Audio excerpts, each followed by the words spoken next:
Hello बच्चों, कैसे हो आप लोग? बढ़िया। सब फाइनली मैकेनिक्स ख़त्म हुआ, नहीं परेशान हो गए, लेकिन मुझे मेरा भरोसा करो आप लोग कि जब बाद में पूछो ना 12th में आसान क्या लगा, फिर आप लोग मैकेनिक्स रोटेशन मैं भी पूछाऊँ बच्चों से, क्योंकि मैकेनिक्स ऐसा टॉपिक है ना कि आपको बार बार रिवाइज नहीं करना पड़ेगा। आप एक बार फिजिक्स वहाँ समझ गए ना तो फिर आपको बहुत आसान लगेगा। हाँ, समझना पड़ेगा। मैकेनिक्स को आप याद करके नहीं कर सकते हो। आगे आपको हम बताएंगे थर्मल फिजिक्स या वेव पढ़ाएंगे, बहुत कुछ याद करना पड़ेगा। सो अभी तक तो फिजिक्स था कंप्लीटली, मतलब मैक्सिमम थिंग समझने वाला था। एक चैप्टर में कुछ 30,000 फॉर्मूला याद रखे तो आपको आराम से सारा क्वेश्चन बन जाएगा। बट अब वो बात नहीं है। अब जो चैप्टर्स आएंगे उसमें से आपको कॉन्सेप्ट्स याद रखना पड़ेगा, फॉर्मूला याद रखना पड़ेगा। समझने का है बट बहुत कम है और आसान है यार।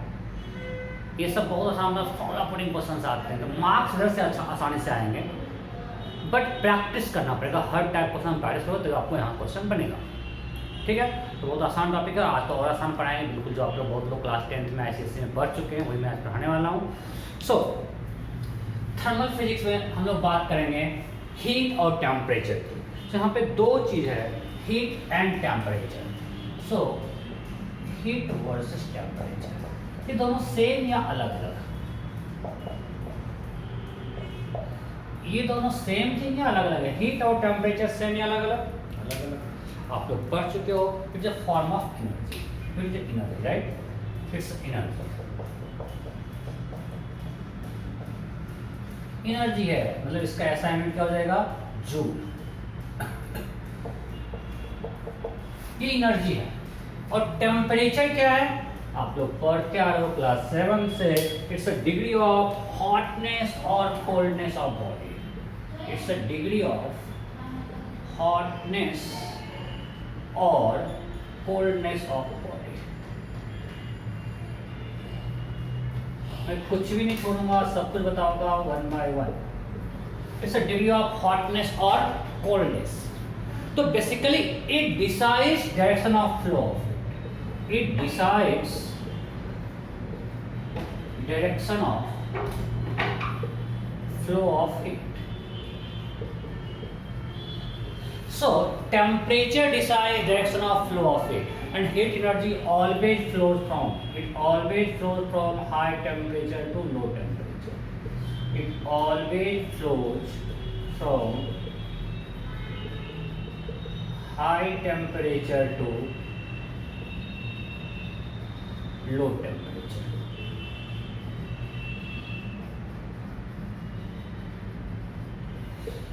So टेम्परेचर क्या है? डिग्री ऑफ हॉटनेस और कोल्डनेस। हम किसी को फील करते हैं गर्म है और ठंडा है, वो क्यों फील करते हैं? अगर हमारे अंदर हीट आया मतलब हम समझते हैं कि वो गर्म रहा होगा, हमारे पास हीट ट्रांसफर हुआ। अगर हमसे हीट उस दूसरे बॉडी में गया मतलब हम समझते हैं उसका टेम्परेचर हमसे कम है, हमसे हीट उस बॉडी में गया। So it decides direction of flow of heat and always flows from high temperature to low temperature. So अगर दो बॉडी है A एंड B, अगर इसका टेम्परेचर T1 है, इसका टेम्परेचर T2 है, मान लो T1 degree Celsius, 2 degree Celsius and T1 is greater than T2। सो अगर इसको हम कनेक्ट करेंगे तो हीट फ्लो करेगा A टू B। इसमें कहीं कोई कंफ्यूजन नहीं होना चाहिए, राइट? ओके। अब अगर हम बोले कि दो बॉडी का टेम्परेचर सेम है, does it mean that they contain same amount of energy? No, बिल्कुल नहीं। एक सिंपल एग्जांपल लेते हैं, water at 0 and ice at 0। दोनों का एनर्जी सेम है क्या? नहीं, it has more energy.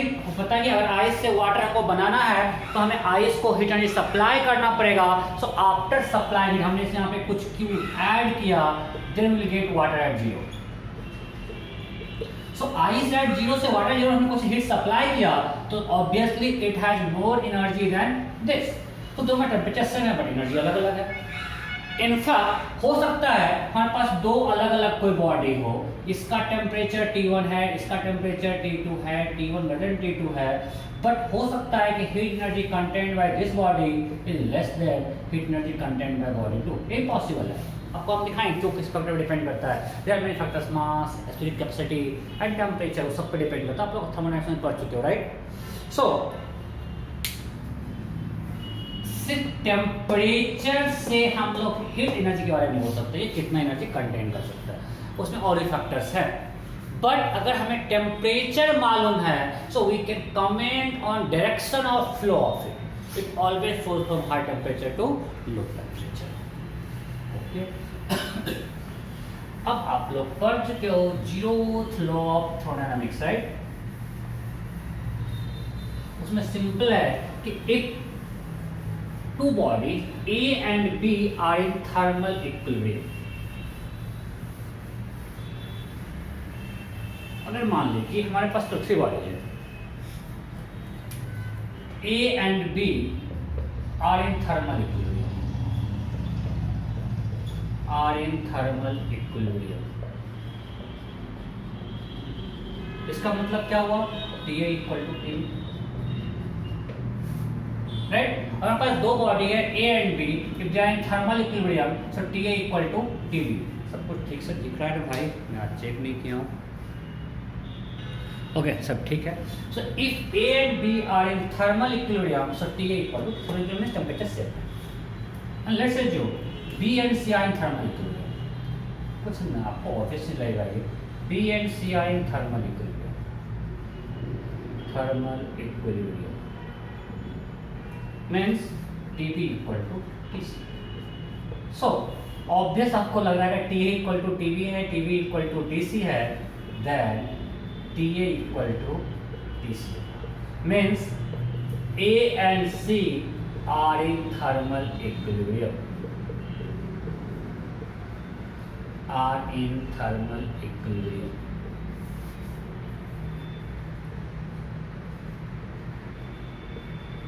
Zeroth law of thermodynamics obviously आपको दिख रहा है, इसमें क्या zeroth law of thermodynamics, if two bodies are in thermal equilibrium,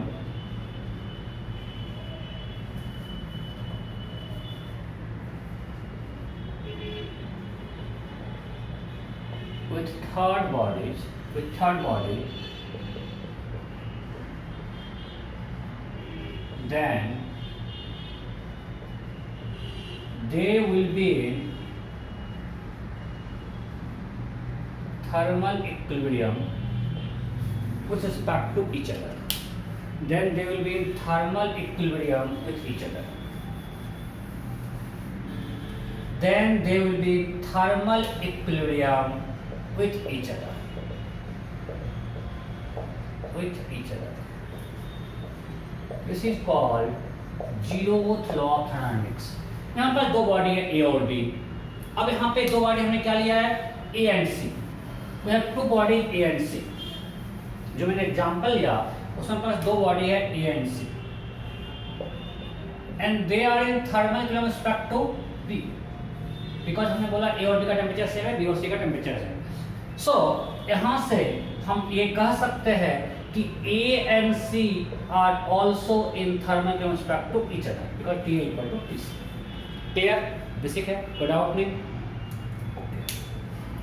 सो अभी तक हम लोग बात किए टेम्परेचर की, डिग्री ऑफ हॉटनेस और coldness and it decide direction of flow of it. मैं फिर से बोला कि सिर्फ टेम्परेचर से हम किसी बॉडी के हीट एनर्जी कंटेंट पे कमेंट नहीं कर सकते, उसमें और भी फैक्टर्स आएंगे। ओके, अब थोड़े से आते हैं यूनिट ऑफ टेम्परेचर पे। अब आते हैं unit of temperature, unit to measure temperature. तो आप लोग क्लास 7th में पढ़ते हो, हमको पता है 7th में पढ़ना है सब चीज़। हर एक ऐसा यूनिट केल्विन, राइट, ये है। Some other units are degree Celsius and degree Fahrenheit. कुछ और भी यूनिट्स हैं, वो क्या हैं, सेल्सियस एंड फ़ारेनहाइट, जो हम नॉर्मली यूज करते हैं, डिग्री सेल्सियस, डिग्री फ़ारेनहाइट, ये हम लोग और यूज करते हैं, ठीक है। ओके, अब कैसे उसको कन्वर्ट करेंगे, तो कोई भी टेम्परेचर स्केल हो, कोई भी in general, so temperature of body in scale minus melting point of ice divided by boiling point of water minus melting point of ice. This ratio has to be constant in all scale, चाहे जो भी scale हो, degree Celsius, degree Fahrenheit, kelvin, या फिर हम कोई नया scale define करते हैं एक्स वाई जेड। हम जब भी स्केल डिफाइन करते हैं हमको इसे पूरा इंटर कन्वर्ट करना है, so this ratio has to be constant. जैसे अब आपको कुछ चीज़ याद रखना है। Melting point of ice in degree Celsius क्या है? मेल्टिंग पॉइंट ऑफ आइस आपको डिग्री सेल्सियस में कितना याद रखना है? 0। और डिग्री फारेनहाइट में कितना होता है? 32, या आपको याद है। और केल्विन में कितना होता है? 273। आपको ये 3 याद रखना है। इसके अलावा और कोई स्केल देगा तो आपको दिया गया क्वेश्चन में, ये 3 का आपको याद रखना है। बॉइलिंग पॉइंट ऑफ वाटर ये 100, ये 212 और ये 373। ये डाटा आपको याद रखना है। Melting point of ice and boiling point of water in Celsius scale, Fahrenheit scale and kelvin scale. So melting point of ice Celsius में 0 है, फारेनहाइट में 32 है, केल्विन में 73 है। Boiling point of water Celsius में 100, फारेनहाइट में 212 and kelvin में 373। ये आपको याद है। ये नोट कर लियो। यहाँ तक कोई दिक्कत है? नहीं, दिक्कत होने वाला कोई चीज़ ही नहीं है। अब हम कैसे इसे को कन्वर्ट करेंगे वो देखते हैं।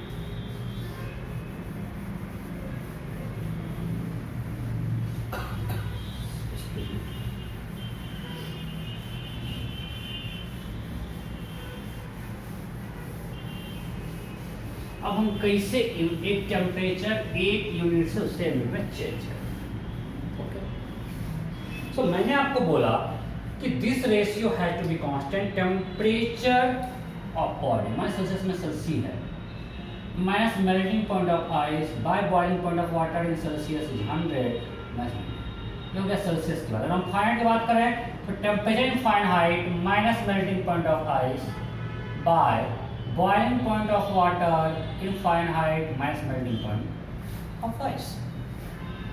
अगर हम केल्विन की बात करें तो टेम्परेचर इन केल्विन K है, मेल्टिंग पॉइंट ऑफ आइस 273 है, बॉइलिंग पॉइंट ऑफ वाटर 373 है, मेल्टिंग पॉइंट ऑफ आइस 273।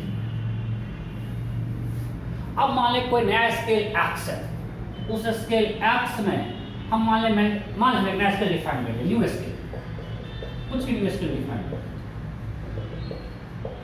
उसमें मान लेते हैं मेल्टिंग पॉइंट ऑफ आइस है मेरा, हमने डिफाइन करके इसको हम बार बार यूज करेंगे, न्यू स्केल x है, और बॉइलिंग पॉइंट ऑफ वाटर ये हमने नया स्केल डिफाइन कर दिया। तो यहाँ पे क्या होगा? -20 डिग्री सेल्सियस का -20 डिग्री एक्स, 1 डिग्री एक्स। हमने नया स्केल डिफाइन किया, उसमें ये दिया हुआ है। उस स्केल में मेल्टिंग पॉइंट ऑफ आइस क्या है? -20 डिग्री एक्स, और बॉइलिंग पॉइंट ऑफ वाटर क्या है? 180 डिग्री एक्स। हमने नया टेम्परेचर स्केल डिफाइन कर दिया। तो यहाँ पे क्या होगा? x minus -20 divide by 180 minus -20। अब आपको जब ये इक्वेशन मालूम है, you can convert from Celsius to Fahrenheit, Fahrenheit to kelvin, Celsius to kelvin, Celsius to X, कुछ भी कर सकते हैं। सो मेरा इक्वेशन ये आ गया। अब इस इक्वेशन से चेंज करके हम किसी भी टेम्परेचर को किसी स्केल में कन्वर्ट कर सकते हैं। अब जब नया स्केल डिफाइन करेगा तब आपको ये दिया रहेगा, आप इसको यूज कर लोगे। राइट, क्वेश्चन करते हैं, इसको नोट कर लो, ये भी नोट करना है, अगर एक्स में इसको यूज करूंगा। जैसे क्वेश्चन दिया है, बेसिक क्वेश्चन करते हैं। मैं temperature of body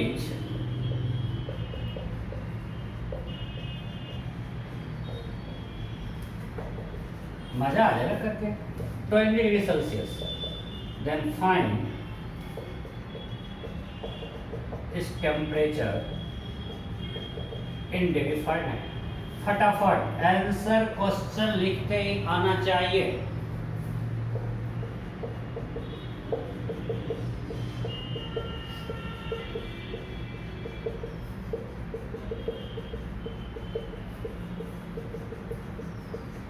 find the body in degree Fahrenheit. 32, 36, 38, 76 note हो गया। सिंपल है, हमको कन्वर्ट करना है सेल्सियस से फारेनहाइट, इसको यूज कर लेते हैं। तो temperature in Celsius 20 minus melting point of ice by boiling point of water minus melting point of ice. Temperature Fahrenheit को निकालना है, minus melting point of ice, boiling point of water mass melting point of ice. So 20 by 100 is equal to F minus 32 by 180. आपको कहीं भी यही मिलता है, ये 5 ये 9 लिखा रहता है, तो इसे डिवाइड कर दिया. So क्या आ गया 180 इक्वल टू, ऐसे को डिवाइड करो ना, क्या करो. So 36 equal to F minus 32, so F is 68. सबसे अच्छा पर कोई दिक्कत नहीं. एक और करते हैं, एक और करते हैं, एक और.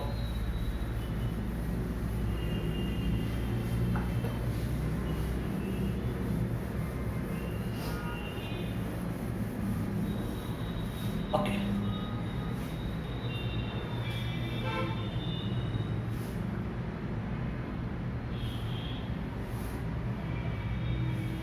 77 degree Fahrenheit equal to blank degree x.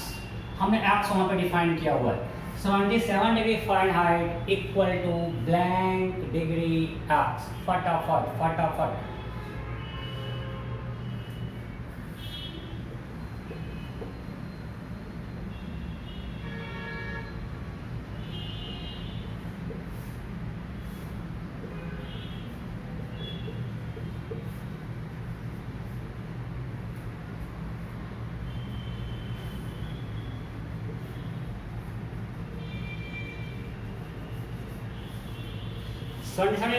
Blank degree X. फटाफट करो फटाफट करो. क्लास 7 का क्वेश्चन करवा रहे हैं.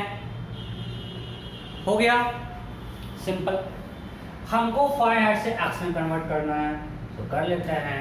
तो फ़ारेनहाइट कितना दिया हुआ है 77 माइनस 32 बाई 180 लिख रहा है equal to X plus 20 by 200. कैसे डिवाइड कर देते हैं. So 45 by 9 equal to x plus 20 by 10. So 50 equal to x plus 20. So x equal to 30. That's 30 degrees. Am I clear? Good out? नहीं? Next. Time pass तो कर रहे हैं. So अब कोई भी नया स्केल डिफाइन करता है. चलो एक क्वेश्चन कर लेते हैं. हमारे पास दो स्केल है. Scale x. स्केल एक्स में हमने डिफाइन किया है melting point of ice is minus 20 degree X and boiling point of water is 180 degree X. And scale Y. In this melting point of ice is 50 degree Y and boiling point of water is 350 degree Y. Now I have two bodies A and B. हमारे पास दो बॉडी है A and B. ठीक है. Temperature of A is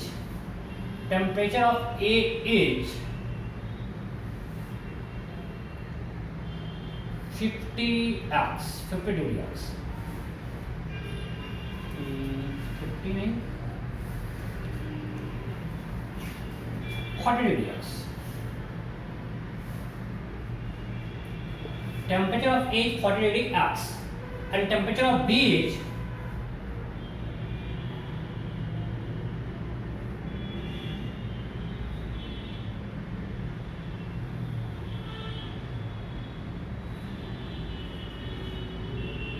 90 degree Y. 90 degree Y. So you have two bodies A and B. If temperature of A is 40 degree X, temperature of B is 90 degree Y, then which of the following is correct? Temperature of A equal to temperature of B. Temperature of A is greater than temperature of B. Temperature of A is less than temperature of B. So, question clear है? We have defined two new scales X and Y. We have two different bodies A and B. Their temperatures are given in X and Y respectively. Then you have to compare their temperatures. The following is correct. हो गया? Okay. अब जब भी compare करना है मतलब हमको इस दो किसी एक को कन्वर्ट करना पड़ेगा. तो एक्स को लिया हुआ है y को लिया हुआ है एक्स में. तब हम सेम यूनिट रख के अगर कोई दो क्वांटिटी को कंपेयर करना है तो they must be in same unit, right? Then it will be easy to compare. So हमको इसका टेम्परेचर कंपेयर करना है. हम दोनों को एक यूनिट मिलाते हैं. हम एक्स को कन्वर्ट कर देते हैं y में. मतलब हम निकालते हैं कि इस A का टेम्परेचर Y में कितना है, निकालते हैं। तो temperature A x minus melting point of ice x by boiling point of water minus melting point of water equal to temperature in y minus melting point of ice in y by boiling point of water in y. This will use this. Yes or no? यहाँ से हम निकालेंगे 40 degree x कितना degree y होगा, निकालते हैं।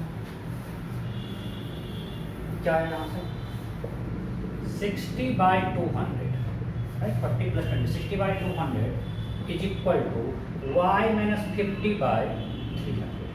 ये तो कर दिया, you get 30. So y minus 50 equal to 60. So it's a 110 degree y. Means temperature of A is 110 degree y and temperature of B is 90 degree y. So अगर हमने दोनों का टेम्परेचर सेम किया, सेम यूनिट मिलाया, तो इसका 110 है, इसका 90 आया। Means temperature of A is more than temperature of B. Am I clear? So hopefully आपको कोई भी दो यूनिट दिया हुआ है टेम्परेचर का, आप कन्वर्जन कर लोगे। जब बस आपको ये पता होना चाहिए उस स्केल में, और आपको 3 स्केल का याद रखना है, सेल्सियस, फारेनहाइट और केल्विन का। इसमें melting point of ice, boiling point of water 0 and 100 respectively, and 32 and 212 respectively. ऐसे melting point of ice 273 kelvin, boiling point of water 373 kelvin. आप ये 3 याद रखोगे, आगे आपको कुछ भी न्यू स्केल दिया रहेगा उसका मेल्टिंग पॉइंट ऑफ आइस और बॉइलिंग पॉइंट ऑफ वाटर दिया रहेगा। क्लियर? तो आगे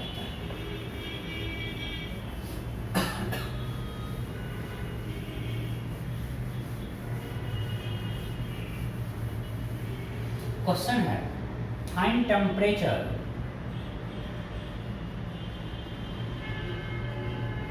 eight which value in degree C and degree F are equal.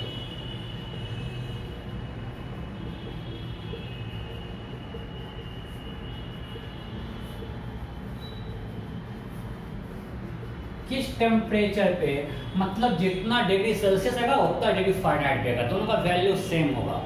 Find temperature at which value in degree Celsius and degree Fahrenheit are equal. हो गया, ये भी बहुत बचपन से आप करते आ रहे हो। दोनों इक्वल है, ये दोनों इक्वल है।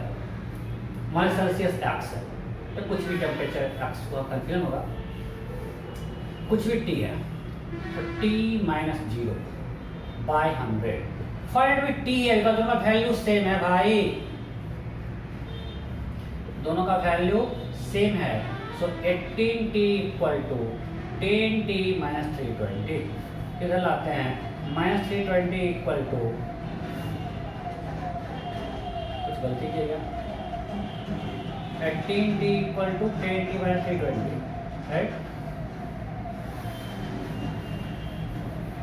सो 8t equal to minus 320, so t equal to minus. Means अगर किसी बॉडी का टेम्परेचर -40 है तो उसका टेम्परेचर सेल्सियस में -40 डिग्री सेल्सियस होगा और फारेनहाइट में -40 डिग्री फारेनहाइट होगा। दोनों का दोनों स्केल्स का वैल्यू सेम है। आगे आंसर क्या होगा, -40। नेक्स्ट चलो, अब हमने एक नया स्केल डिफाइन किया हुआ है, डिग्री x। एक और सेम टाइप क्वेश्चन करते हैं, find temperature at which value in degree Celsius and degree x are equal. दोनों वैल्यू सेम है। ऑप्शन ए, फटाफट कीजिए, मैं भी कर रहा हूं।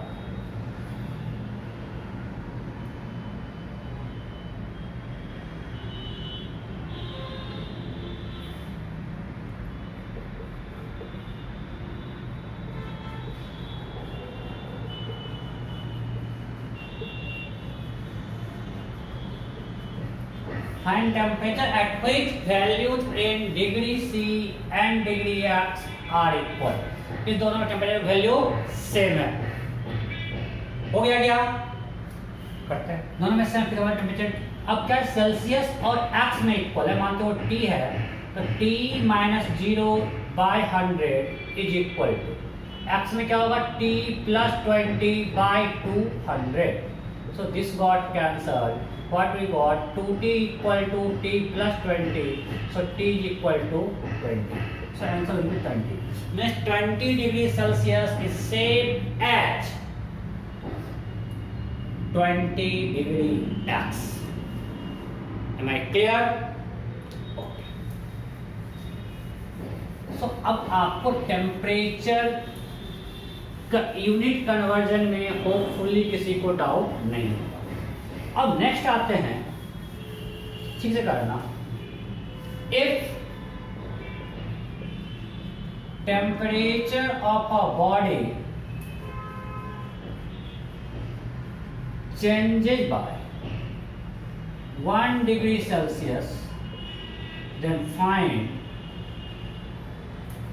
change in temperature in degree Fahrenheit। किसी बॉडी का टेम्परेचर हमने राइज किया है, उसका टेम्परेचर डिक्रीज किया है बाय 1 डिग्री सेल्सियस, तो फ़ारेनहाइट में वो कितना इंक्रीज या डिक्रीज किया? Option A 33.8 degree Fahrenheit, option B 1.8 degree Fahrenheit, option C 32.8 degree Fahrenheit, option D note down. If temperature of body changes by 1 degree Celsius, then find corresponding change in temperature in degree Fahrenheit scale। Fahrenheit scale में क्या change होगा? फटाफट कीजिए। Okay, गलती कर दिए, one mistake है। लोग क्या करते हैं, अच्छा 1 डिग्री सेल्सियस है, टेम्परेचर है 1 डिग्री सेल्सियस, तो कर दिए 1 बाय,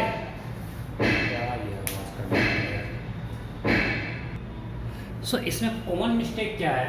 टेम्परेचर है 1 डिग्री सेल्सियस, अच्छा 1 minus 0 by 100 minus 0 equal to f minus 32 by 180, और यहाँ से f निकाला 33।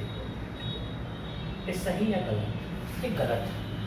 ये जो आपने निकाला, ये निकाला अगर किसी बॉडी का टेम्परेचर 1 डिग्री सेल्सियस है तो उसका टेम्परेचर फ़ारेनहाइट में क्या है वो आपने निकाला। ये आप समझो, मैं बार बार आप लोग गलती करते रहते हो। आपने ये निकाला, ये चीज़ होता है, सही है, बट क्वेश्चन में ये नहीं है।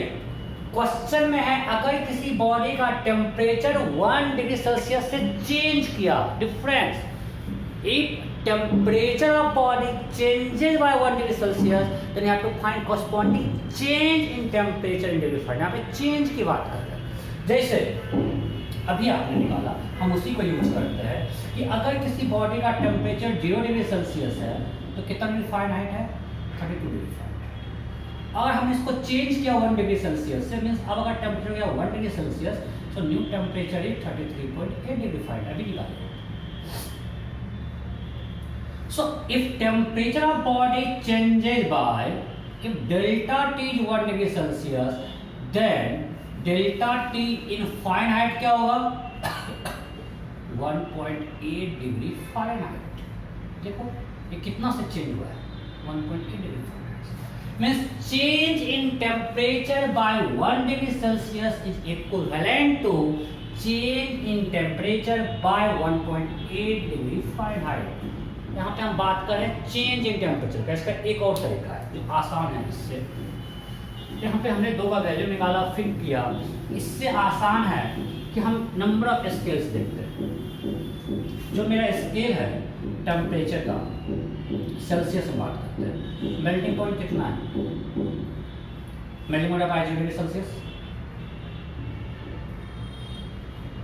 And boiling point of water 100 degree Celsius. यह सेल्सियस में, तो यहाँ से कितने डिविजन्स हैं? यहाँ कितने डिविजन्स हैं टोटल? 100 डिविजन्स। यहाँ कितने डिविजन्स हैं? 100। Okay. Fahrenheit melting point of ice कितना है? 32 डिग्री फ़ारेनहाइट। और सेम टेम्परेचर फ़ारेनहाइट कितना है? 212। सो यहाँ कितने डिविजन्स हैं? 180।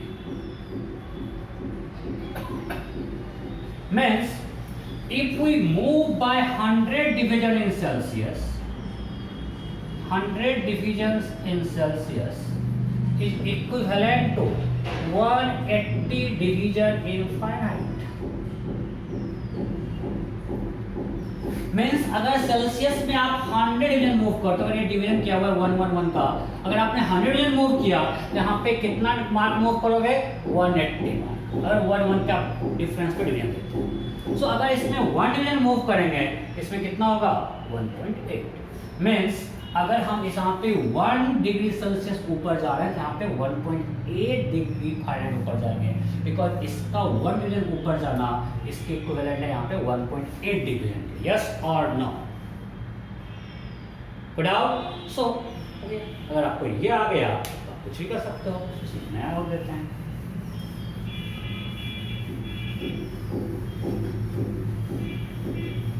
हम आपको डिग्री एक्स ऑलरेडी डिफाइन किए हुए हैं कि एक्स स्केल में क्या है। ये मैं फिर से कहता हूँ, एक्स स्केल में मेल्टिंग पॉइंट ऑफ आइस क्या है? -20 degree X, and boiling point of water क्या है? 180 डिग्री एक्स। अब मेरा क्वेश्चन है कि temperature of body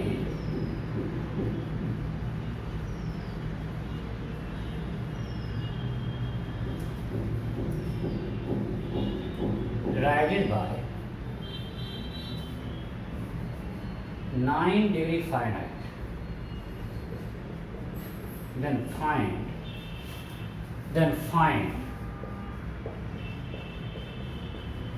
corresponding change in temperature,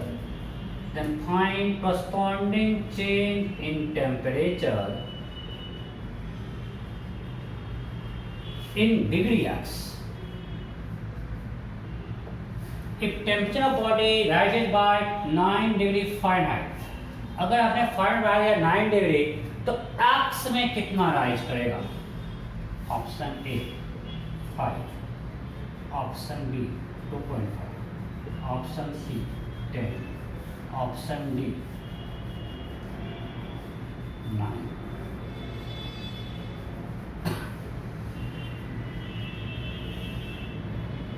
5, 2.5, 10, 9 and note.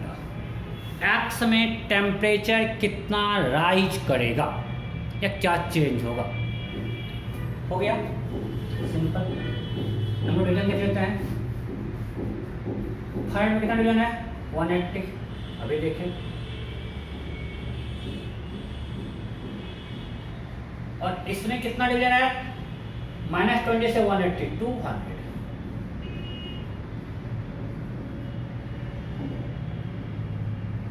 Right. So 180 division Fahrenheit का कॉरस्पॉन्ड करता है 200 डिवीजन इन डिग्री एक्स में। Means 1 division in degree Fahrenheit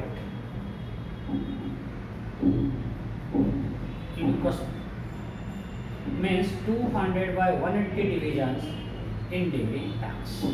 Am I clear? Means अगर हम 1 डिग्री फारेनहाइट से टेम्परेचर को राइज करते हैं तो इतना डिग्री एक्स राइज कर रहे हैं। सो 9 डिवीजन किसके इक्वल होगा? 200 by 180 into 9।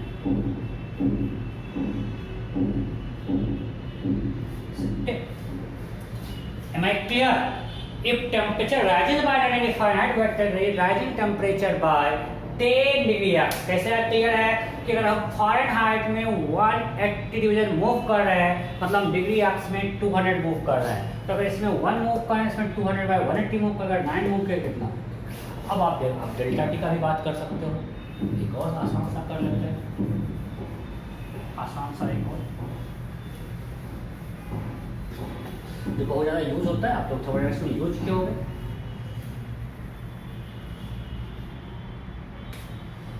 Twenty degree Celsius, then find corresponding change in temperature in Kelvin।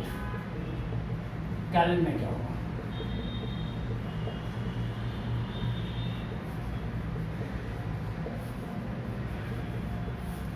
If temperature of body rises by 20 degree Celsius, then find corresponding change in temperature in Kelvin। Kelvin में कितना temperature rise करेगा? हो गया, बहुत ही simple. Degree Celsius में कितने division है? 100। Melting point of ice से बॉइलिंग पॉइंट ऑफ वाटर में कितने डिवीजन हैं? 100। और केल्विन में कितना है? 270 से 373। दोनों नंबर डिवीजन सेम है। मतलब अगर हम सेल्सियस में 100 डिवीजन मूव कर रहे हैं तो केल्विन में भी 100 डिवीजन ही मूव कर रहे हैं। सो अगर सेल्सियस में 1 मूव करेंगे तो केल्विन में 1 मूव करेंगे, सेल्सियस में 20 मूव करेंगे तो केल्विन में 20 मूव करेंगे, मतलब delta T in degree Celsius will be same as delta T in Kelvin because दोनों में नंबर ऑफ डिवीजन सेम है। सो अगर किसी बॉडी का टेम्परेचर 50 डिग्री सेल्सियस राइज कर रहे हैं तो केल्विन में भी उसका टेम्परेचर 50 केल्विन से राइज कर रहे हैं। Am I clear?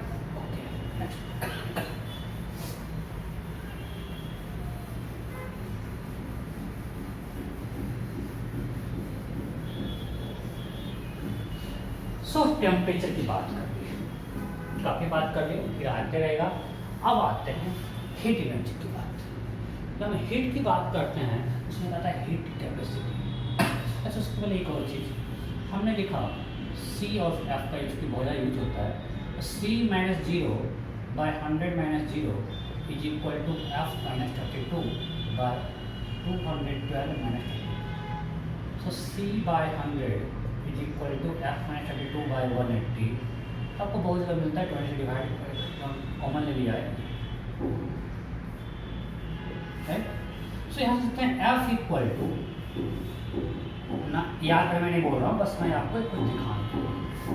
इसमें कोई दिक्कत है? F ये होगा, मतलब अगर सेल्सियस से आपको बोल बुक में ये मिलता है, मैंने बोला आपको याद करो, कितना कुछ याद करो यार, आपको ये बेसिक पता होना चाहिए, इससे यहाँ सब कुछ निकल सकता है। अब अगर ग्राफ बनाते हैं टेम्परेचर ए, यहाँ पे लिखते हैं डिग्री फ़ारेनहाइट, यहाँ पे टेम्परेचर डिग्री सेल्सियस, हम ग्राफ बनाते हैं। सो ग्राफ कैसा हुआ? स्ट्रेट लाइन, बिकॉज ये y पे है, सो ये है y equal to mx plus c, x यहाँ पे क्या है c, सो स्लोप होगा 9/5 और ये 32, राइट? इनसे कितना है? 32। मीन जब टेम्परेचर 0 डिग्री सेल्सियस है तो कितना है? 32। और इसके बाद ऐसा यही ग्राफ होगा ना, ये कितना है? और अगर इसको आप 100 कर दो तो ये कितना होगा? 200। सो अगर ये थीटा है, टेन थीटा इट्स 9, यहाँ से निकल सकता है। ये कितना है? 100।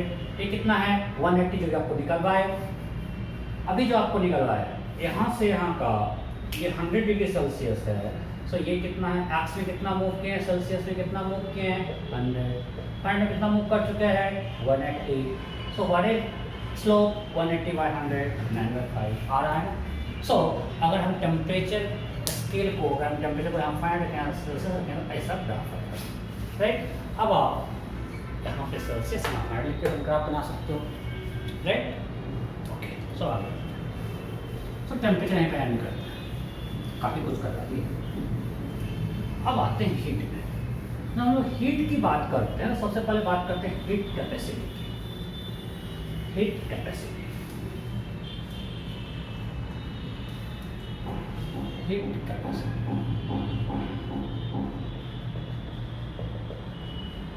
इसको हम सिंबल्स का लेंगे सी, यूज करेंगे, और 11 में यूज करते हैं, तक कुछ लोग 10th ICSE में इसको अलग सी डैश लिखते होंगे, बट यहाँ सी लिखते हैं। So it is amount of heat energy required, amount of heat energy required to raise the temperature of a body, to raise the temperature of a body by unit temperature, by unit temperature is called heat capacity of body, is called heat capacity of body. This is amount of heat energy required to raise the temperature of body by unit temperature is called heat capacity of body, right? So अगर इसका देखेंगे SI unit तो क्या होगा? Amount of heat energy required to raise temperature by unit temperature में joule per kelvin, हम लोग use करते रहते हैं joule per degree Celsius, joule per degree Fahrenheit. तो simple If we raise, this is amount of heat energy required to raise temperature by 1 Kelvin. This is amount of heat energy required to raise temperature by 1 degree Celsius. This is amount of heat energy required to raise temperature by 1 degree Fahrenheit. Right? So आपको normally book में ये मिलता है, because ये और ये तो same है, अभी आपको बता चुके, दिखाएंगे अभी. सो बट ये है कि इन टेम्परेचर हम अगर 1 डिग्री फारेनहाइट से बढ़ाएंगे तो हीट कैपेसिटी ये होगा जूल पर डिग्री फारेनहाइट. अगर हमने बढ़ाया 1 डिग्री सेल्सियस है तो जूल पर डिग्री सेल्सियस. अगर हमने बढ़ाया 1 केल्विन से तो जूल पर केल्विन. आपको पता है if you write temperature by 1 degree Celsius और 1 Kelvin, both change is same, ये दोनों चीज सेम ही आएगा. Am I clear? Okay. So अगर हम बात करें हीट कैपेसिटी है C joule per degree Celsius, means to raise temperature by 1 degree Celsius we need C. So to raise temperature by delta degree Celsius हम C को मान रहे हैं constant, so it will be C delta T joule. So we can write amount of energy required will be C into delta T. अब आपको ध्यान रखना है कि अगर C है जूल पर डिग्री सेल्सियस में तो delta T should be in degree Celsius. अगर हमने C लिया delta degree Celsius, delta T है सेल्सियस में तो C भी क्या होगा? Joule per degree Celsius. अगर C है जूल पर डिग्री फारेनहाइट में तो have to put delta T in degree Fahrenheit. Am I clear? Then only will get delta T in joule. अगर आपका C है जूल पर डिग्री फारेनहाइट में तो आपका डेल्टा T किसमें चाहिए? डिग्री फारेनहाइट में. तभी डेल्टा क्यों निकलेगा? In joule. राइट? सो ये आपको यूनिट का ध्यान रखना है. अब ये हमने यहाँ पे क्या माना? C constant. अगर C वेरिएबल है, टेम्परेचर पर डिपेंड कर रहा है, in that case we will write delta Q will be integration of C dt. We are writing temperature from T1 to T2. Again unit आपको ध्यान रखना, अगर ये डिग्री सेल्सियस में तो C होगा जूल पर डिग्री सेल्सियस में. अगर आपको लिमिट है डिग्री फारेनहाइट में, ये होगा degree joule per degree Fahrenheit. Clear है ना? अरे भाई C amount of heat energy required to change temperature by unit to change temperature of body by unit temperature. Yeah, that is a heat energy required per unit temperature. So dq by dt is C. So यहाँ से dq equal to C dt. So यहाँ से आ गया delta Q amount of energy required is integration of C dt. अगर C constant है तो क्या होगा इससे? अगर C कांस्टेंट है, इस कंडीशन से बाहर ले आते हैं, ये बताएं.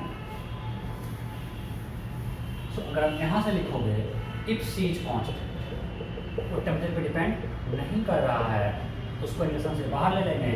तो delta Q will be equal to C integration of T. That is equal to C T2 minus T1. ये तो लिखे C डेल्टा T. सब तो मैक्सिमम क्वेश्चन में C कांस्टेंट दिया जाता है. So in that case we can use amount of heat energy required is C delta T. Right? अगर वेरिएबल इंटीग्रेशन करना पड़ेगा. बताओ नहीं?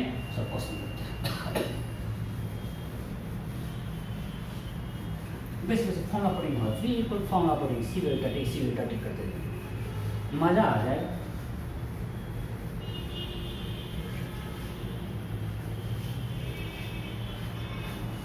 ओके, क्वेश्चन है मान लो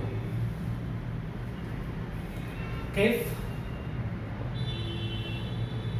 C दैट लिखते हैं, if C equal to 200 joule per degree Celsius, then find amount of heat energy required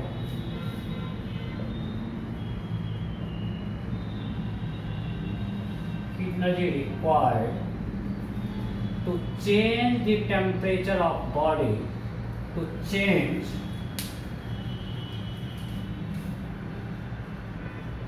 the temperature of body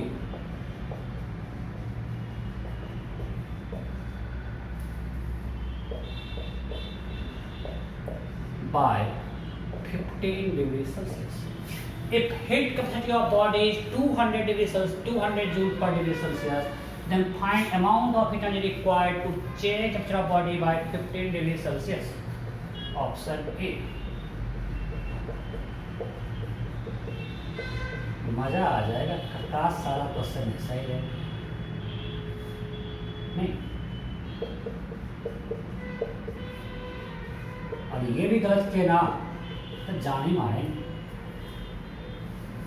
क्या होगा, डेल्टा क्यू इक्वल टू, मैं बोलता हूँ मैं कुछ नहीं छोड़ता हूँ, सी कितना है 200 जूल पर डिग्री सेल्सियस, और डेल्टा भी डिग्री, डेल्टा टी भी डिग्री सेल्सियस में है, तो कोई दिक्कत नहीं है, हमको डेल्टा क्यू जूल में आ गया।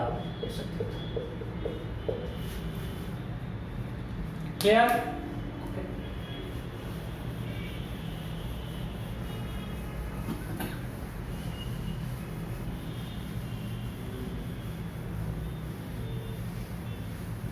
next, its heat capacity of body is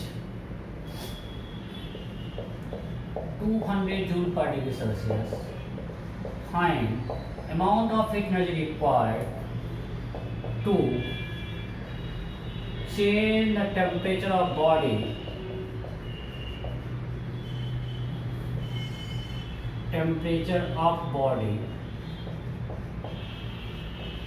by 36 degree Fahrenheit.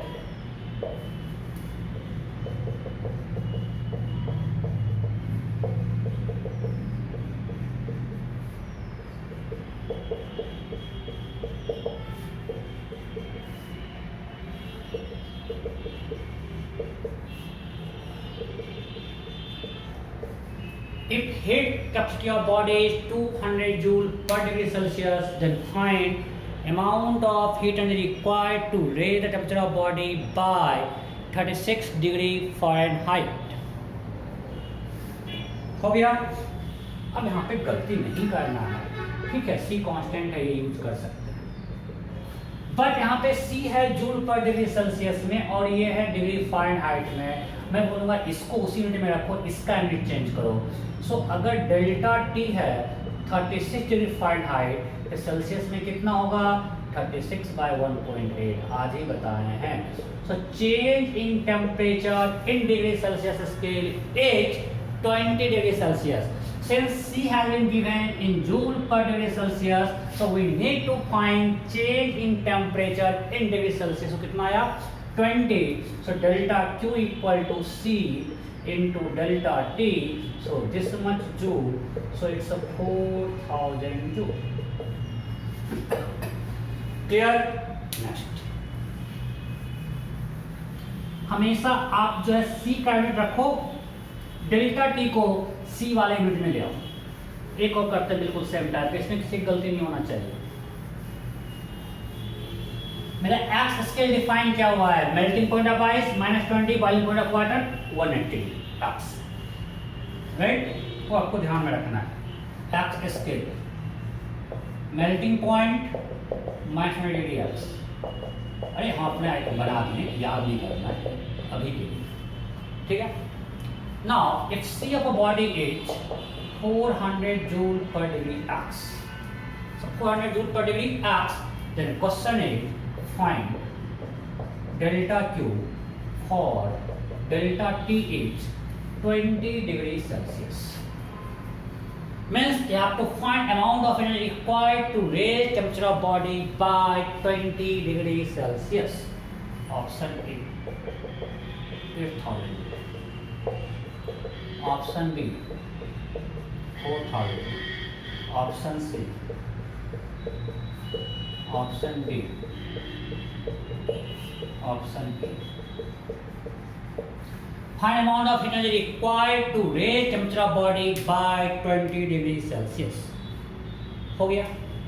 सो अब मेरा ये सी किसमें है, जूल पर डिग्री एक्स में। So we need to find delta T in degree X. So कितना होगा, हम लोग देख चुके हैं कि सेल्सियस में 100 डिवीजन है, तो इसमें कितना है 200।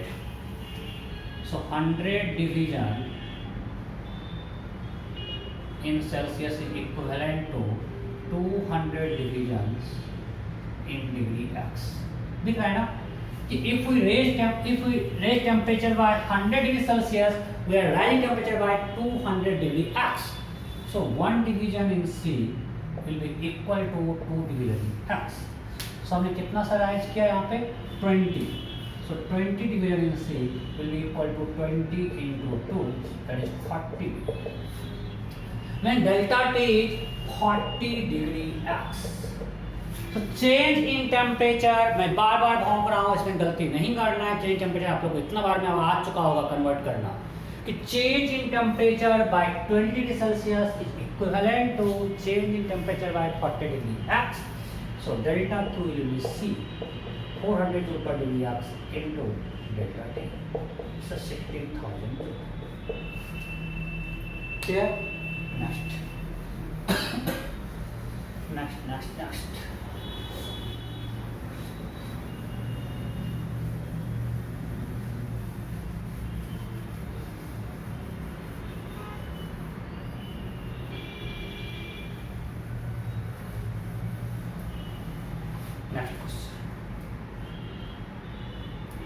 Now, if heat capacity of a body, किसी बॉडी का हीट कैपेसिटी है x joule per degree Celsius and उसी बॉडी का हीट कैपेसिटी है y joule per degree Fahrenheit. वो कोई बॉडी दिया हुआ है और उसका हीट कैपेसिटी आपको दो डिफरेंट में दिया हुआ है x and y. It's x joule per degree Celsius and y joule per degree Fahrenheit. Then option A. ठीक से करना, सोच के क्या होगा. एक्स और वाई में क्या रिलेशन है. किसी बॉडी का heat capacity two different units में दिया हुआ है, उसका वैल्यू एक्स एंड वाई है. Then what is between X and Y. हो गया. देखो ये क्या दिया हुआ, एक्स joule per degree Celsius. Okay, means इसका मतलब है to raise temperature by 1 degree Celsius we need x joule energy, right? और अगर y joule per degree Fahrenheit दिया, इसका मतलब क्या है, to raise temperature by 1 degree Fahrenheit we need y joule. इसका मतलब अब दोनों अलग अलग यूनिट है, हमको कंपेयर करना है, मीन्स सेम यूनिट में लाना पड़ेगा. सो अगर 1 डिग्री सेल्सियस से राइज करना है तो कितना डिग्री फारेनहाइट होता है, 1.8. सो अगर if to raise temperature by 1 degree Fahrenheit we need y joule. So to raise temperature by 1.8 degree Fahrenheit कितना देगा, 1.8 जूल. ओके, अगर टेम्परेचर 1.8 डिग्री फारेनहाइट हुआ तो कितना डिग्री सेल्सियस हुआ, 1 डिग्री सेल्सियस. मतलब हम ये लिख सकते हैं कि to raise temperature by 1 degree Celsius we need 1.8 y joule. Am I clear? Confusion नहीं होना चाहिए, मैं फिर से बोल रहा हूँ. If heat capacity is y joule per degree Fahrenheit means to raise temperature of body by 1 degree Fahrenheit we need y joule. So by to raise temperature by 1.8 degree Fahrenheit we need 1.8 y joule. And if we are raising temperature by 1.8 degree Fahrenheit means we are raising by 1 degree Celsius. So to raise temperature by 1 degree Celsius we need 1.8 y joule. और यहाँ पे मिला है x joule. मतलब दोनों equal है. So x is equal to 1.8 y. क्योंकि हमको इससे मिल रहा है कि to raise temperature by 1 degree Celsius we need x joule और यहाँ से मिल रहा है 1.8 y joule. तो दोनों इक्वल होगा. So x is greater than y and x by y will be equal to 1. कुछ भी याद नहीं करो, सब कुछ समझो. सिंपल है यार, दोनों को सेम यूनिट में कन्वर्ट कर देना है. पक्का?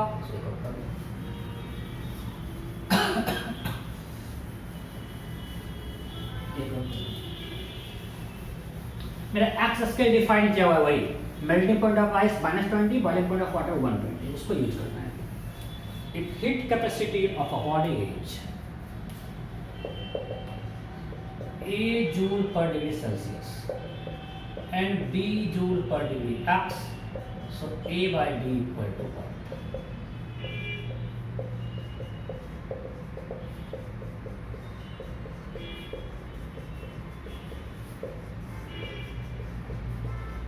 Heat capacity of body is A joule per degree Celsius and is B joule per degree X. Then what is A by B, same body का हीट कैपेसिटी दो अलग अलग यूनिट में दिया हुआ है, उसका वैल्यू ए एंड बी है, you have to find A by B. हो गया, बिल्कुल सेम है। एक्स में कितने डिवीजन है, 200 डिवीजन, बार बार कर चुके हैं। तो जब एक्स में 200 डिवीजन है और सेल्सियस में कितना है 100, means 2 division in x is equivalent to 1 division in degree Celsius, right? अब हीट कैपेसिटी दिया हुआ है B joule per degree x. It means if we raise temperature by for delta T by 1 degree x, we need B joule energy, right? So for 2 degree x कितना चाहिए होगा, 2 B joule. And if we are raising temperature by 2 degree x, we are rising temperature by 1 degree Celsius. Because change in temperature by 2 degree x is equivalent to change in temperature by 1 degree Celsius.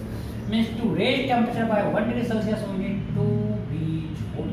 और यहाँ पे दिया हुआ है A joule. Means A equal to 2B. So A by B equal to 2.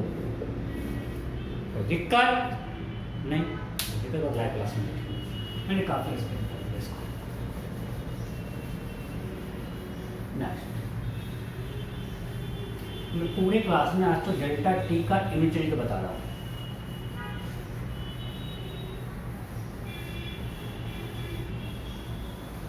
अब मानने कैसा कुछ दे दिया, आपको ग्राफ दे दिया, amount of heat energy supplied versus temperature of body, माने डिग्री सेल्सियस, कुछ ऐसा ग्राफ दे दिया, इसे दो बॉडी का ए एंड बी का। So, the following is correct. We have two different bodies A and B, and you have been given graph between energy supplied with temperature. Y पे heat energy supplied और X पे क्या है, temperature in degree Celsius. So कौन सही है? बहुत ही आसान है, मैं बार बार बोल रहा हूँ, मैं कुछ छोड़ नहीं रहा हूँ, हर टाइप क्वेश्चन कर रहा हूँ। हो गया, इसका स्लोप क्या देगा, dt by dt क्या देगा, c। अभी आगे पढ़ें तो स्लोप ज़्यादा है b का, मीन्स c भी वर्जन। क्लियर, कोई डाउट नहीं? ठीक है, देखो सारे बेसिक्स क्वेश्चंस हैं। Okay, next,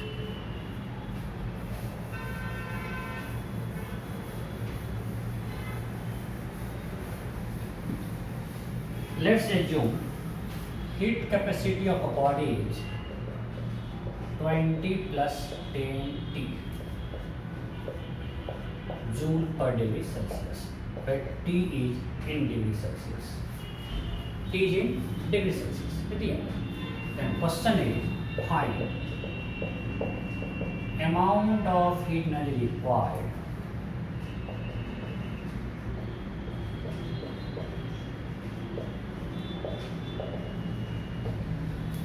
to raise the temperature of body from 10 degree Celsius to 20 degree Celsius.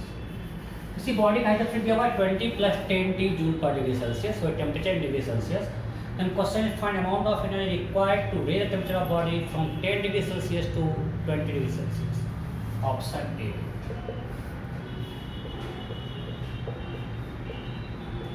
Option B.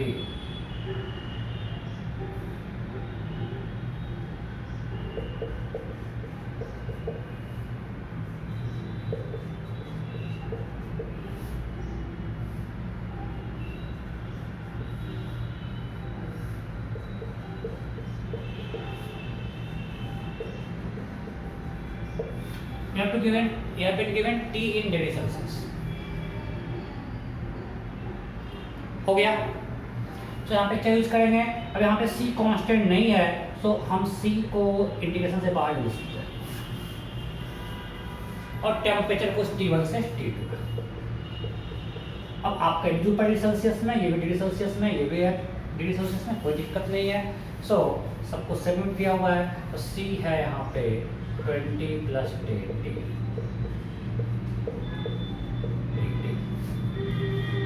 और T1 10 degree Celsius, T2 20 degree Celsius. So integration होगा 20 इंटू dt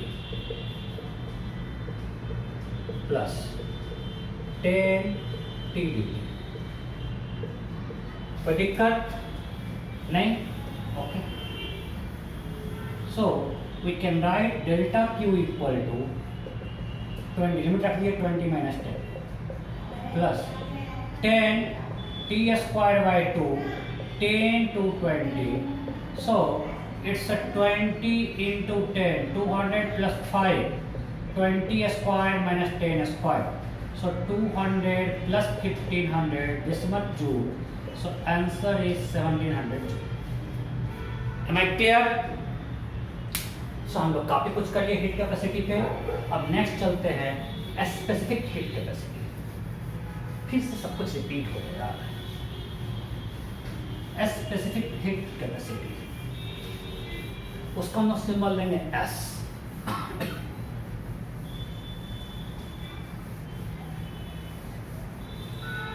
अब यहाँ पे हम यूनिट चैप्टर करके नहीं दिखाएंगे, सब कुछ ऑलरेडी कर चुके हैं, एक क्वेश्चन करके निकल जाएंगे।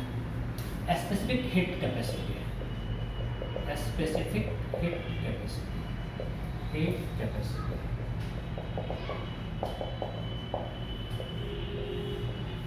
which is amount of heat energy required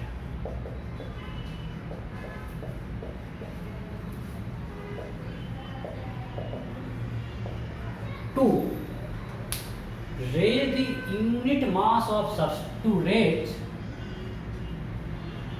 the temperature of, to raise the temperature of unit mass of substance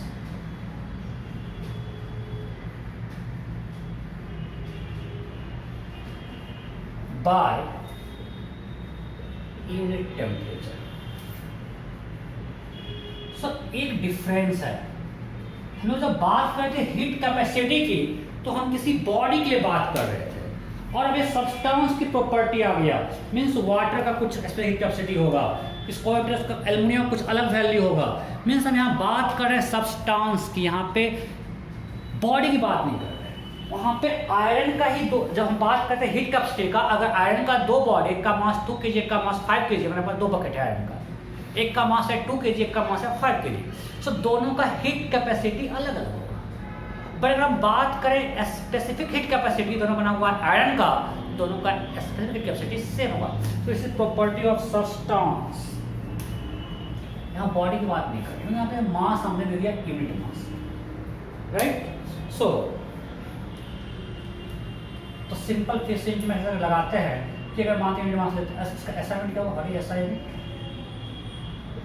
amount of energy required per unit mass per unit temperature, right, joule per KG calorie. और हम लोग इसमें use करते हैं other unit, जो ज़्यादा use करते हैं वो करते हैं joule per kg per degree Celsius. तो अगर हम बात करते हैं joule per kg per degree Celsius, तो अगर इसका कैपेसिटी S है, means to raise temperature of 1 kg of substance by 1 degree Celsius we need S। अगर हमने लिखा स्पेसिफिक कैपेसिटी है S joule per kg per degree Celsius, it means we need S joule energy to raise the temperature of 1 kg of substance by 1 degree Celsius. तो to raise the temperature of m kg of substance by delta T degree Celsius we will need ms delta T joule, assuming S is constant. So अगर S constant है तो delta Q क्या हो जाएगा, ms delta T।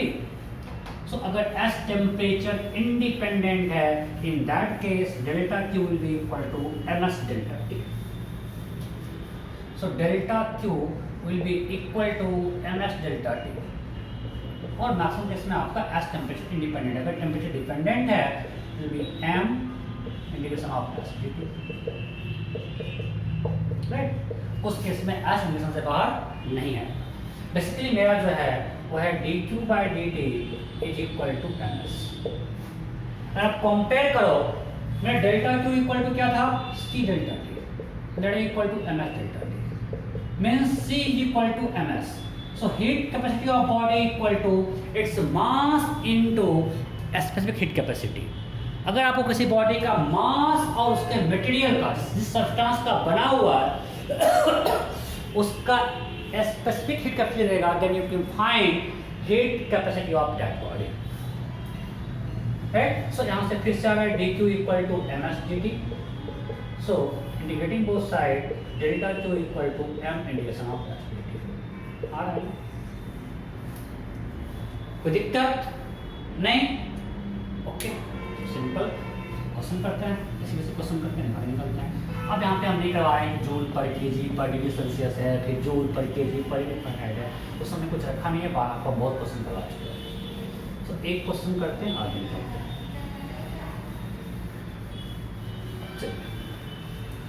एक heat capacity of body is 400 joule per gram या per kg per degree Celsius, then find amount of heat energy required, then find amount of heat energy required to raise the temperature of 200 gram of substance, 200 gram of substance by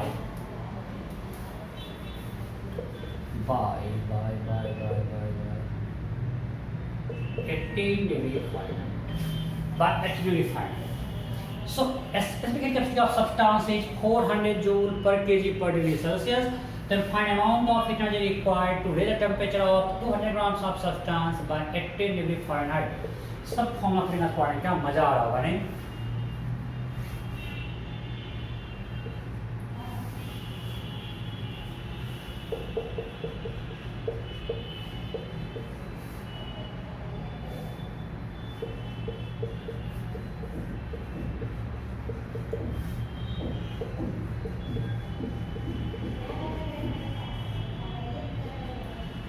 So, specific capacity of substance is 400 joule per kg per degree Celsius.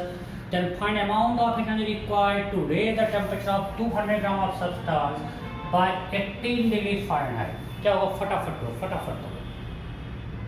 हो गया? So, हम लोग use करेंगे delta Q is equal to ms delta t। अब अगर ये joule per KG में है तो हमको वहां जाना पड़ेगा केजी में, और अगर ये पर डिग्री सेल्सियस है तो आपको put delta t in degree Celsius, right. तभी कट किया, केजी केजी कट जाएगा, डिग्री सेल्सियस कट जाएगा, हमको जूल में आंसर आएगा। So if you have been given a specific heat capacity as in joule per kg per degree Celsius, then you have to put mass in kg and delta T in degree Celsius. So mass कितना दिया हुआ है? 0.2 kg और delta T 18 degree Fahrenheit और बार बार कर चुके से equivalent to 10 degree Celsius. तो डेल्टा Q निकल गया 0.2 into S into delta T। 4000 0.2 it's 800 joule। कोई दिक्कत नहीं? Next next next next next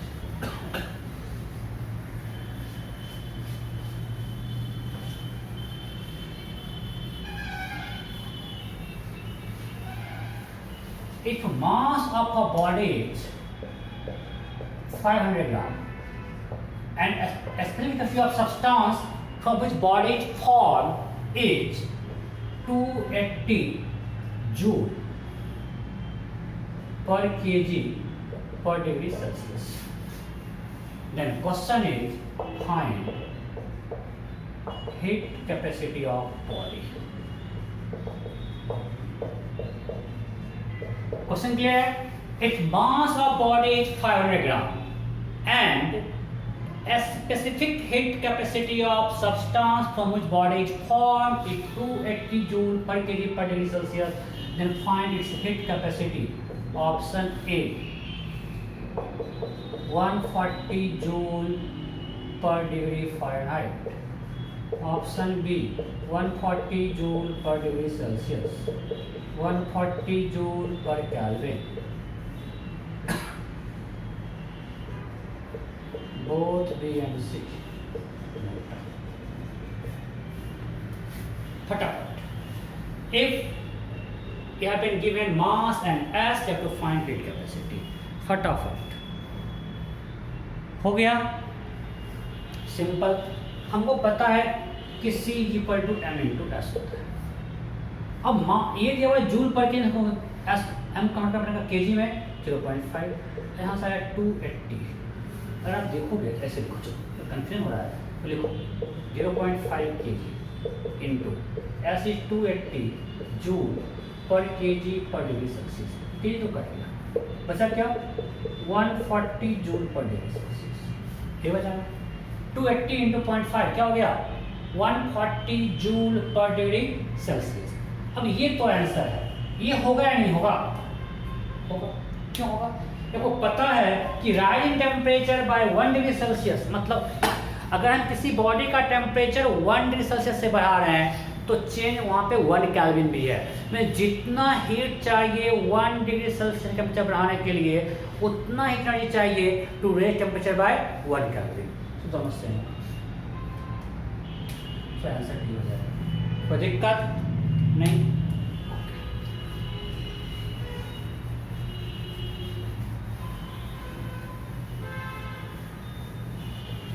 so हम लोग इस पे क्वेश्चन के लिए इंडिकेशन नहीं करवा रहे हैं, सेम टाइप बिल्कुल रहेगा। ओके, अब एक नया टर्म डिफाइन कर रहा है। अच्छा एक ही बताओ, उसके पहले अगर हम ग्राफ बनाते हैं यहाँ पे, मान लें टेम्परेचर वर्सेस क्यू का ग्राफ बनाते हैं, temperature in degree Celsius and heat energy supplied in joule, और ये ग्राफ है। हमारे पास दो सब्सटेंस है, दोनों का हमने सेम मास लिया। For two substance A and B same mass हमने लिया m। We have plotted heat energy supplied versus temperature graph for two different substance A and B having same mass m। हमने मास दोनों का same लिया, substance अलग अलग है। Option A, option B, option C, कौन सही है?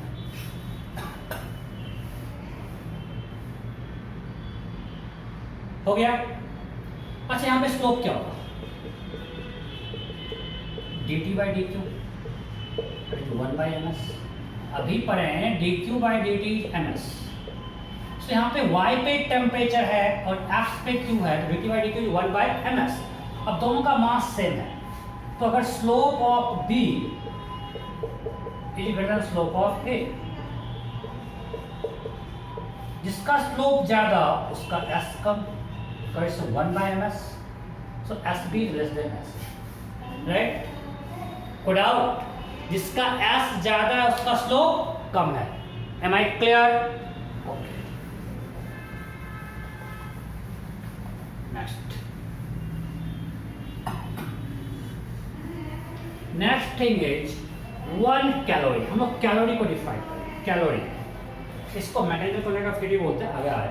कैलोरी को कैसे डिफाइन करते हैं, ये इंपॉर्टेंट है। The amount of heat energy required,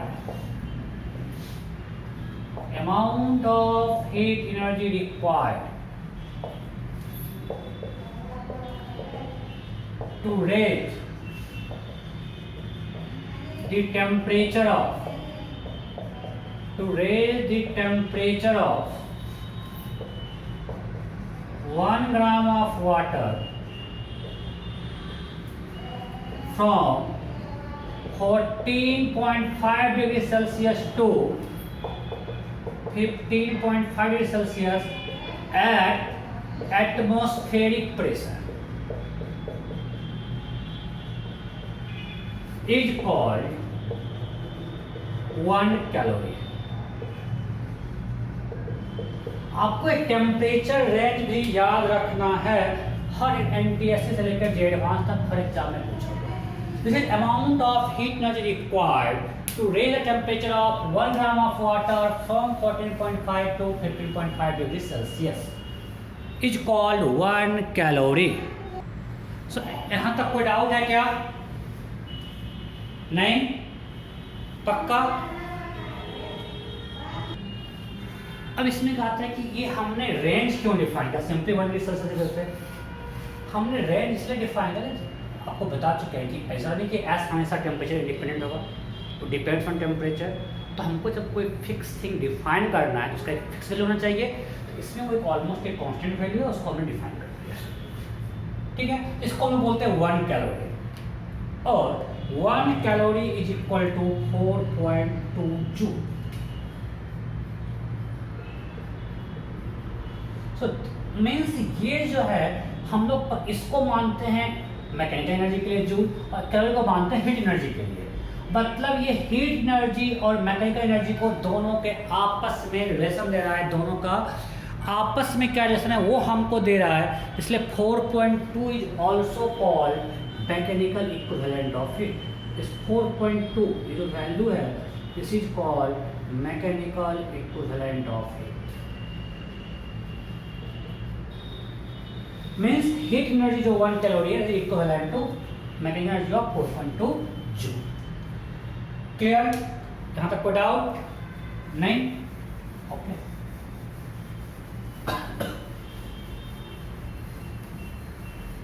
next,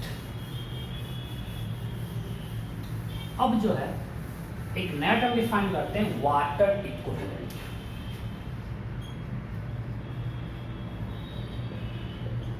बताते हैं फिर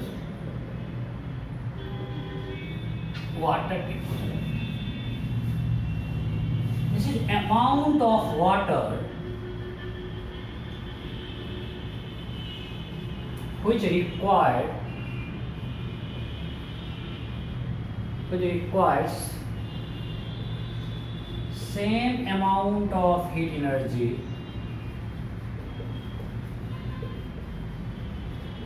for same temperature change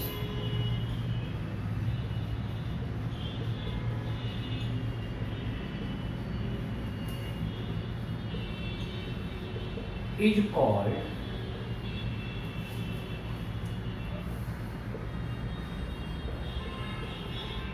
water equivalent of a body। सब तो कंटेनर है, समझो बहुत आसान चीज। जैसे मान लें कि एक बकेट है,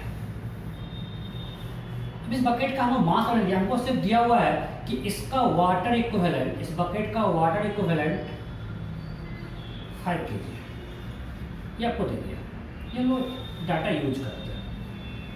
इसका मतलब क्या हुआ कि अगर हमको इस बकेट को डेल्टा टी से हिट करना है, ये इतना ही हीट एनर्जी लेगा जितना कि 5 kg वाटर लेगा। Means in terms of requirement of heat this bucket is equivalent to 5 kg of water. मान लिए कि इस बकेट को हमको गर्म करना है 20 से 30 डिग्री सेल्सियस या T1 से T2। इस बकेट को हमको डेल्टा टी से हीट करना है। अमाउंट ऑफ एनर्जी रिक्वायर्ड क्या होता है? Mass of bucket into S of bucket into delta T. अब ये निकालने के लिए हमको मास ऑफ बकेट देना पड़ता, क्वेश्चन में एस बकेट देना पड़ता, तो हम क्यों निकाल पाते? बट आपको ये देखिए आपको दिया जैसे वाटर इक्विवेलेंट इज 5 kg, मतलब वाटर इक्विवेलेंट अगर 5 kg MW, so same delta T के लिए सेम एनर्जी चाहिए। मतलब इसको डेल्टा टी, इस बकेट को डेल्टा टी से हीट करने के लिए उतना एनर्जी चाहिए जितना कि 5 kg वाटर को डेल्टा टी से हीट करने के लिए चाहिए। तो अगर ये मानते इसका वाटर इक्विवेलेंट है MW, तो MW इतने वाटर को डेल्टा टी से हीट करने कितना हमको चाहिए? MW into SW into delta T, इतना हीट चाहिए। दोनों इक्वल है, मतलब mass of bucket into S of bucket into delta T will be equal to this. Delta T got cancelled, so water equivalent आ गया MB into SB by SW। इसका mean क्या होगा? kg में, इसको सीधे heat capacity of bucket by SW। समझ में आया कि नहीं? इससे क्या फायदा हो रहा है? कि अगर हमको इस बकेट का मास एस कुछ भी नहीं मालूम है, बस इसका वाटर इक्विवेलेंट मालूम है, तो हम निकाल सकते हैं कि इसको डेल्टा टी से हिट करने के लिए कितना चाहिए होगा, जितना कि उतना केजी वाटर को चाहिए होगा। फॉर एग्जांपल एक क्वेश्चन लेते हैं, जरा क्लियर होगा।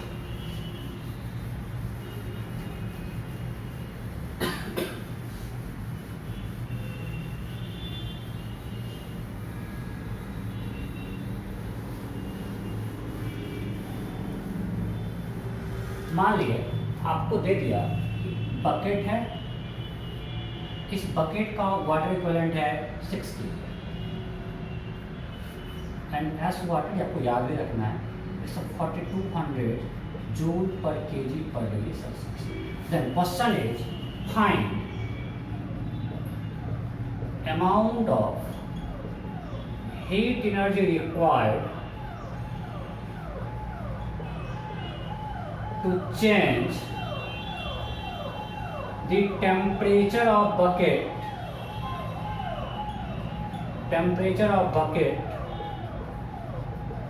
by 5 degree celsius. ये क्वेश्चन है। Bucket its water equivalent is 6 kg and yes water is given. Question amount of energy required to change temperature of bucket by 5 degree Celsius. So हमको delta Q पूछा है कि इसका delta Q 5 को कितना heat energy चाहिए। तो हमको पता है कि डेल्टा क्यू के लिए हमको चाहिए होता mass of bucket S bucket, सब कुछ दिया है, हमको सिर्फ वाटर इक्विवेलेंट दिया। तो we know amount of heat energy required to change the temperature of this bucket by 5 degree celsius will be same as amount of heat energy required to change the temperature of 6 kg of water by 5 degree celsius. इस bucket का temperature 5 degree celsius change करने के लिए उतना ही चाहिए जितना कि 6 kg water हो जाएगा। उसका वाटर इक्विवेलेंट दिया हुआ है 6 kg। अगर वाटर इक्विवेलेंट दिया है 6 kg, मतलब 6 kg वाटर की equal in terms of heat requirement. इसके बदले अगर हम 6 kg वाटर लगाते वो भी उतना ही लेता जितना कि बकेट लेगा। तो डेल्टा क्यू हो जाएगा mass of water equivalent 6 kg into SW into delta T. ये आंसर हो जाएगा।